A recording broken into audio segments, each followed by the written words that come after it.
So in this video, you'll learn how to add and remove app labels from the home screen on your Samsung Galaxy Z Fold 7.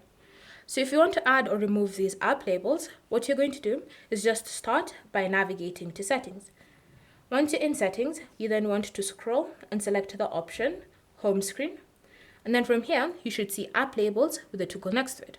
So currently this feature is enabled, which is why every single app on my home screen has its name underneath the app icon.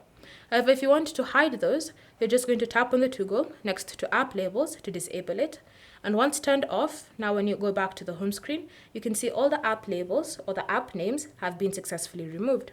If you want to restore them, just go back to the settings app, tap on the toggle next to app labels to enable it, and now you can see the app names have been restored successfully.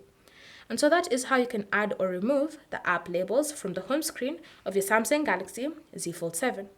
Bear in mind that this feature is only active on the home screen, so if you have the apps drawer feature enabled and you think it's going to work, it actually won't. So as you can see here, if I disable this feature, the home screen has no app labels, but the apps drawer does. So if you want to remove from the apps drawer, you'll have to switch to the home screen layout. Thanks for watching. If you have any questions or comments, leave them down below and we'll get back to you.